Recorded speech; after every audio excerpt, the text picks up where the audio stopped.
business owner or a manager, you have had to at some point said to yourself, why can't my staff just get their jobs done? I know I have. I know that I talk to these guys weekly, and I know that they have. And so the good news is, if you're questioning yourself and the productivity of your staff and your employees, you're not dissimilar from anyone else in business. So take solace in knowing that.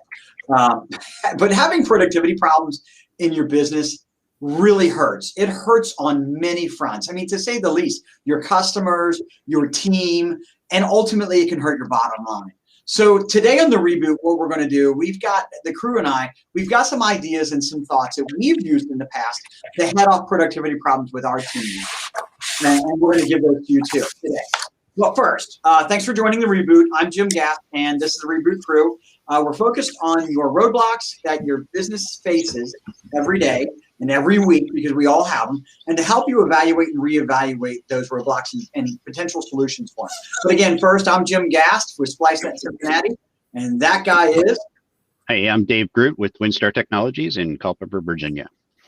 Brian Bratchey, B&L PC Solutions on Long Island in New York. And David Luft with LDD Consulting in Albuquerque, New Mexico. I'm Ryan Heisler, Computerese. We're in St. Louis and Chicago. Guys, I got to tell you, Adam and I talked about this topic together, and he was really, really excited about it, to say the least. I think, Dave, your comment was maybe he should have a little bit of passion, right? Exactly. You know, very passionate about this. He was having a rough day with his staff that day. And look, my staff are really mad at me today because I messed up, right? I'm not productive all the time. None of us are, right, guys? We're not uber productive all the time. Can't be. But for our teams, we're responsible for what they do, right? We're responsible for serving our customers. We're responsible for delivering a product or a service to our customers. And so it's my opinion that we need metrics in place, something to measure that, to keep that productivity where it needs to be, at its highest possible. And so I'll start off by talking about what we use. When I'm looking at productivity, I think it starts with hiring, okay? I want to see somebody that's organized. I love your head shaking, Ryan. I want to see somebody that's organized. I want to see a resume that's, got some structure to it, got some flow to it, that tells the right story. So that's where I start, is in that process. You guys? That was actually probably my number one comment, was that employee productivity probably starts, or is most importantly judged, before they even start working for you, right? Yeah. If you can't sort of nail it in that interview process, then you're not going to be the right person. So I think it starts there. I mean, what elements are you looking for when you're interviewing somebody? Is it when you talk to them? Is it the resume? I know some of you guys use tests and stuff like that and questionnaires for or interview processes that are online and stuff. Do you look for thoroughness in that? What are some of the elements, guys? Yeah, absolutely. For me, I'm from the moment that I post that position, if I'm posting it somewhere, that's like test one, right? So I always post something in the description that says, do this, right? Tell me your favorite restaurant, or do this assessment, right? And if you don't do these, whatever it is, it's really a simple ask. If you don't do these things, then we won't even consider you, and we won't, because honestly, if you can't follow that simple direction, then we're gonna have problems as soon as you start working with us. Right. So it's like from the very first moment, that's what I'm looking for, is somebody who can follow directions. Because if you can follow directions and follow up, then you're more likely to be the person that's going to be productive on your own without somebody having to sit over your shoulder and babysit you. Yeah. Yep. Anyone else on that want to add to it? Yeah, I've got some questions too that I ask people, and just to see how motivated. One of them I like is, what did you spend money on growing up? And then they'll say something, and that has nothing to do with the question. But then, so how did you get that money? That's the question. So were they motivated to work, or did they just, whatever they happened to get? I like that one a lot.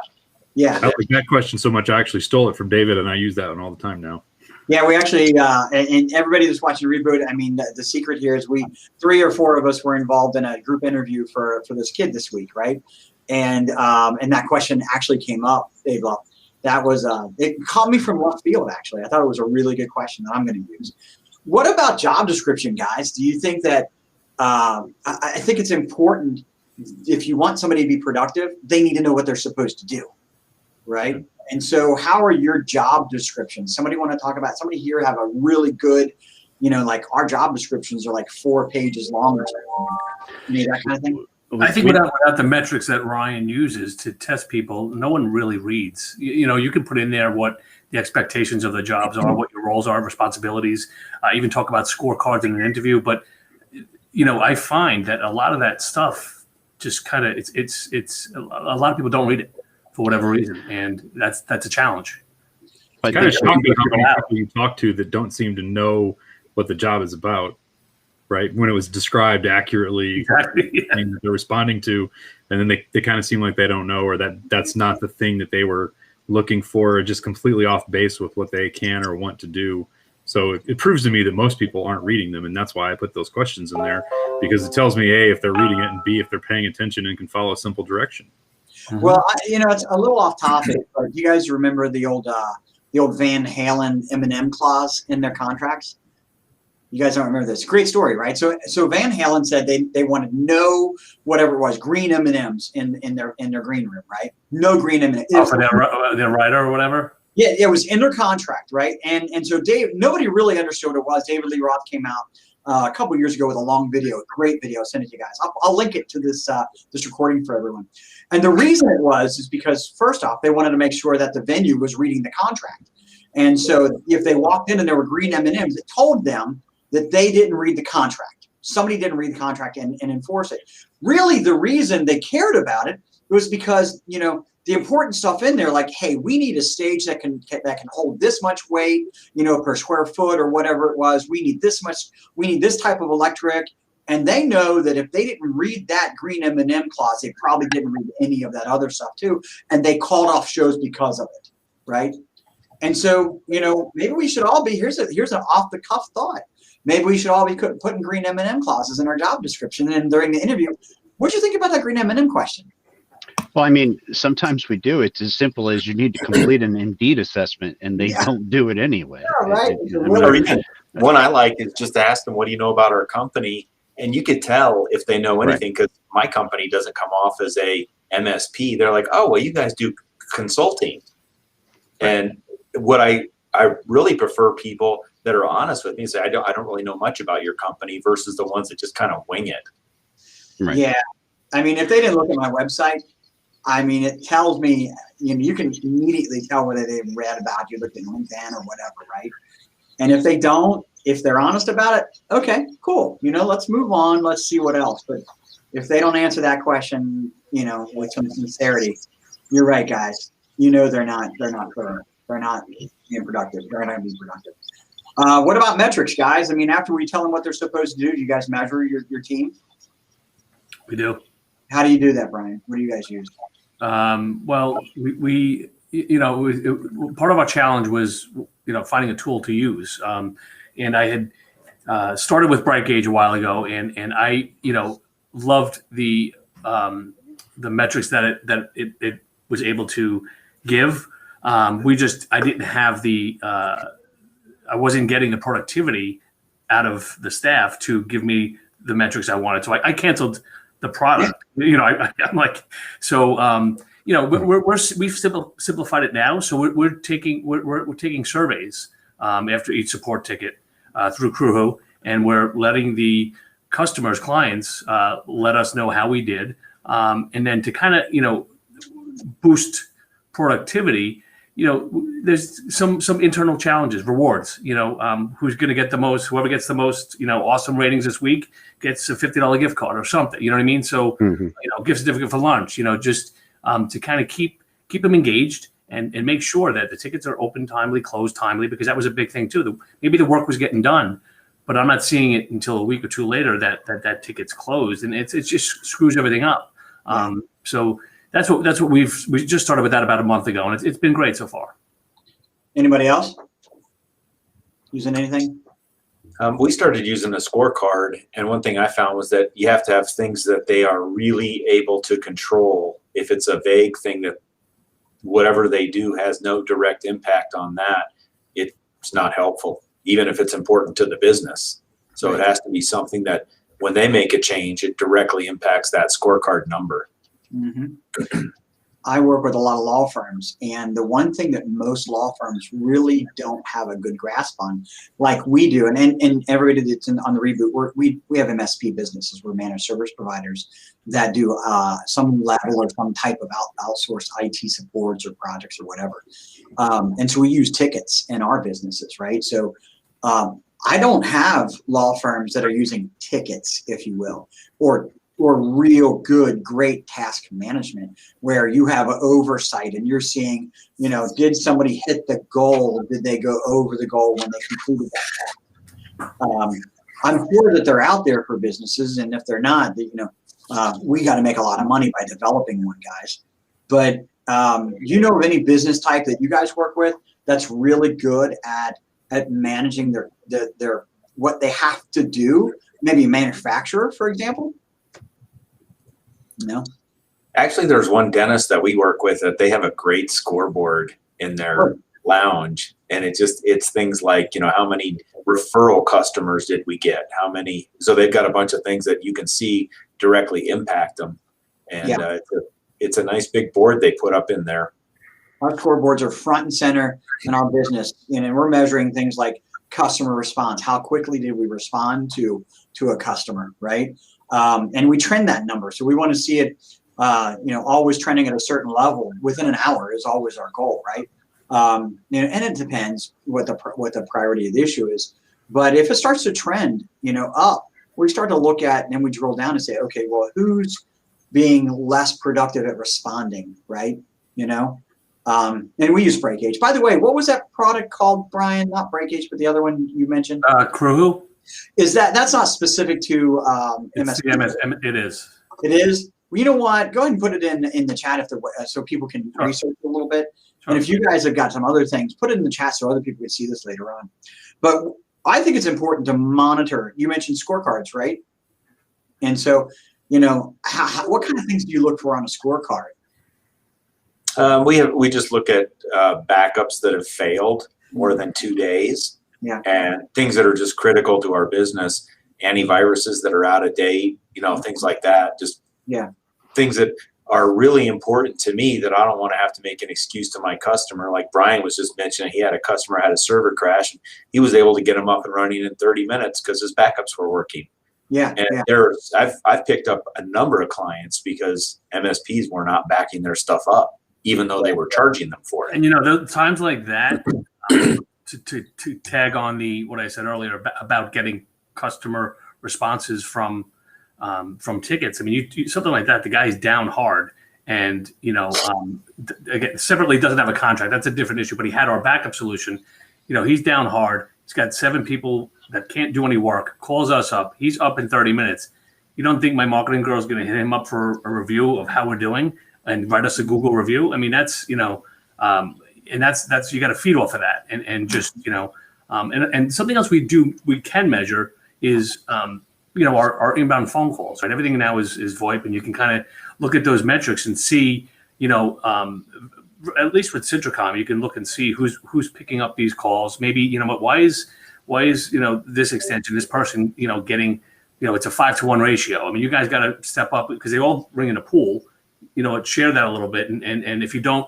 Maybe there's a lack of knowledge somewhere or something, so is there more training needed? Is there a fear of talking, try to find those things out, but something like your phone system can show you who's the most active in that regard. Maybe someone else is handling the tickets that come in via, over email more than some other metrics. Yeah. I think that knowing everything is different, and we're talking about our businesses, but I mean, and the things that we do specific for our businesses, but these apply everywhere, right? I don't care if you're a dentist, a CPA, a doctor, so on and so forth, right? If you're a doctor, how long did it take to get that person out of our waiting room and into a room and a doctor in to see that person and then them out the door, right? I mean, those are the types of metrics that we should be looking at. How long did it take to get a nurse in there, get a blood pressure check, a temperature, and, or whatever else you have to measure, or that's the type of stuff that you should be looking at and measuring with your staff, and then setting expectations with them, guys. I think that's the key. we were getting a little out of hand, I thought, and we'd been starting to put in metrics like last early on in 2020, and so when I saw things kind of start to go out of kilter, I reined us all in and I said, hey guys, here's our targets as a group. I said, here's our targets as a group. If we're not hitting these targets as a group, then we're not doing good. We're doing bad. We're going to lose customers. People are going to lose jobs. At the end of the day, if an individual isn't hitting productivity, you can either let it infect the entire business or you can just chop that off. Yeah, you don't want to compromise, your service for, because you're closing more tickets. You want to keep going up on both. Yep.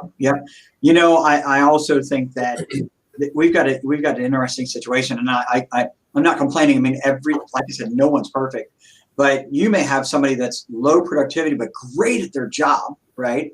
And then somebody that's high productivity and then just messes up here and there little tiny things, right?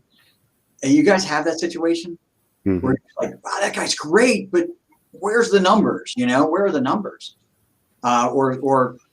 Well, this guy closes more than anybody else, but we have to do reworks and stuff. So that was what got me going with Crewwho, because I could say 10 times, and I listen.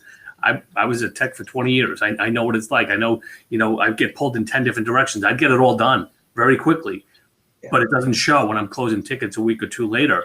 So when I you can only say that so many times, right? But now when it comes down to, well, here's what's happening, guys. When you close a ticket, you're going to get you potentially can get an instant response from that client. So if you're closing a ticket from a week and a half ago, they're not going to, number one, they're not going to rate you or review you, and they're going to wonder, why is it taking us this long? I said, so it's ultimately on you now. So believe it or not, ticket closures are where they should be now. I also share with our team when we have bad news. Hey, so and so's mad at you. You really let them down here. Don't take it personal. And I mean, it's just work, but we need to pick it up over here. At the same time, we share great news.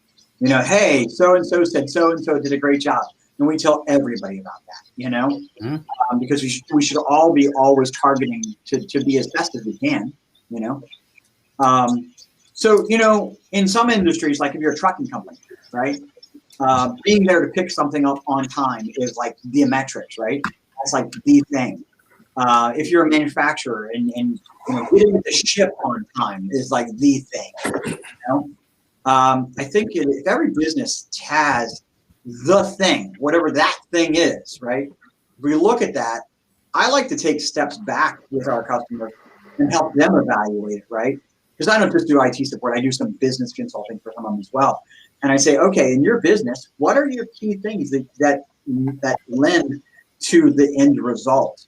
So, I think it's knowing. The other tip I have is looking at that end game. What is that? And then measuring backwards. What dramatically affects that end result? In our business is it's closing tickets, right? And not having to rework them. So what is that? And you know what? Closing tickets is kind of a dangerous metric, though, because I know.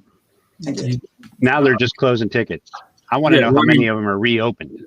Or how many of them are satisfied, right? I have a very tragic example from a couple of days ago. We had to call AT&T about an issue with the clients, and this was like an enterprise internet circuit that we needed to have a change made to. They had a managed router. It took 50 minutes. I think I talked to 12 people, right? So if each one of those people was being measured on how many calls they complete, right? Most of those calls were 20, 30 seconds, right? Because it was me saying, hey, are you the right person? And them saying, no, let me get you the right person. And then sending me to the wrong person again 11 times. So those people all closed a lot of phone calls because of just me. And I would imagine that probably happens, more often than the opposite happens, where somebody just gets one call and they get to the right person. So if you're measuring 11 people and just keep one. Yeah. If you're measuring how many calls they take or close, you got a bunch of really short calls that were somebody who's about ready to, explode mentally because they're so angry that they can't just get to the right person that can help them. Then that's, you have to be careful with measuring by like closed tickets or phone calls that you total phone calls. That's why I think Brian's idea with Crew is a little bit better than that, because it's actually measuring the client's feedback. How was the experience? Right. You know, I think that's a really good point on measuring a false goal, right? You know, I mean, it's really not the metric. The metric is close the ticket, make the customer happy, you know, and not have to do it over again, right? Yeah, yeah. My whole thing is close the tickets, but not necessarily, like you say, ultimately, listen, as MSPs, if we're doing everything, if everything's great and everything's running optimized, I mean, we shouldn't have any tickets, right? Well, I was going to say, the metric that I go for is less tickets. Yep. Like Right. every time there's a ticket, what can I do to make sure that never happens again? Yeah. Right? Like, But I mean, if you're a dentist or if you're a trucking company or something like that, you know, they're going to measure it differently, obviously. sure. Yeah. As long as Microsoft makes updates, we are not going to have a stable environment. Nobody said tickets are going to be gone. You know, I know that's not achievable, but the reality is you can quiet down quite a bit of it if it's done, you know, consistently. If the networks are rolled out consistently, if you have processes and procedures that do everything in the same way. Sorry, Ryan, go ahead. that's okay. But I just don't want to I don't want to get too focused on just like Sure, right. Yeah. Because what we do is, we can. The idea is that we should have less, but I mean, if you know, your clients are going to need things, that's why you're in business, right? Maybe it's a project, right? Mm-hmm. And maybe it's some other request, or maybe, you know, they spilled coffee on their keyboard. You can't prevent that kind of thing. So, you know, that's why I think the measurement of how many tickets did you do is kind of a bad measure. Whereas the client had a request, are they satisfied or not? Did it get responded to, or did it get handled and done in a timely way? And was it right? And is the client happy? That's the big measurement, right? How does the client response, or how's the client's perception of how the whole experience was? So we're going to go over a couple minutes here, but I think it's worth talking about, if you guys don't mind. What if somebody's off track? What kind of things do you guys do to get somebody back on track? Mm-hmm. Give them a really, really short leash, and if not, then free up their future. Free up their phraseology. Free up their future. I think on track is something that can be measured or looked at. You know, we use Teams for our projects, and we have checklists in there. And if we're doing a migration, it's you know, licensing, it's pre-stage, you know, so everything there is measurable. And if it's somewhere that it should be on to the next phase and it's not, we'll, you know, kind of reach out and say what's the issue, you know. But generally, you know, if things are running right and you have productive people, you know where they are and what's going on and what's missing or what's needed, because they want to be productive. So you know, not everybody is not. It's just keeping them productive is really what being off track doesn't have to be a result of their effort, right, or lack of effort, or whatever. I mean, it could be a result of a process or a business issue that needs to be addressed or looked at as well. You guys have meetings often with your teams as a team or individuals, and you know, touch base meetings with them? I do. Yep. Yeah. We don't do a lot of one-on-one meetings, but, you know, like we do those daily huddles and the weekly company meeting where everybody's on all of those calls. And then if you're having a problem or stuck on something, you know, everybody's heard about that, what you're doing every day. And so if it's a repetitive problem that, hey, I'm still trying to do this, or I'm having trouble doing that, you know, other people know about it, and I know about it, and I can jump in if need be and say, hey, let's, why don't we try something else? Or, you know, have you tried this? So, yeah. And then a lot of communication too. That goes back to having team players, right? If your team players, if they communicate with each other and try to help each other, if they do get stuck with something, then the others they can reach out and the others will help them. Yeah, we have a daily huddle in our company, and there's three things we focus on in the huddle. It's fast. It's standing. It lasts 15 minutes. For the number of people we have, that's perfect.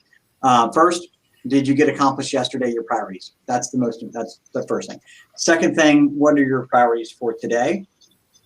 And third thing, what are any roadblocks that with your priorities or anything else that you're encountering a roadblock? And that's where we can talk about escalating a problem.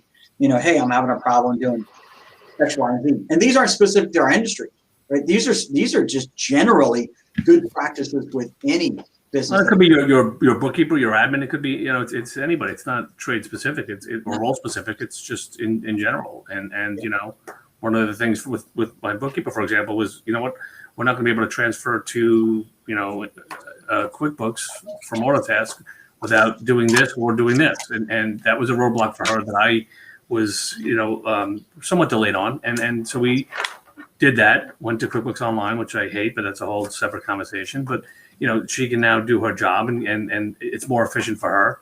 I see the benefits, but you got to listen and move along and just, get rid of those obstacles. Well, guys, we went over. I think we kind of hit it from start to finish, really. I mean, it starts with the hiring and setting the expectations. And with the firing. I was going to say the same thing. That's so funny. I don't want to say the worst part. Laugh. I want to save it and build up to it, boys. No, hire right, set the expectation, measure the expectation, and present the results, and ultimately, correct as we go, correct the ship as we go, and take action if that means hire to fire. I think that's what you can do. So those are our tips for handling employee productivity problems. Again, this is the Reboot. We are on every Wednesday at 1:30 Eastern time. Every other Wednesday. Didn't I say that? Every other Wednesday. Thank you, guys. Every other Wednesday. Just trying to be motivated and productive. Yeah.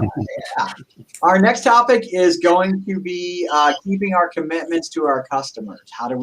What are some of our hacks to keeping our commitments to our customers? Ofer put a comment out here, guys.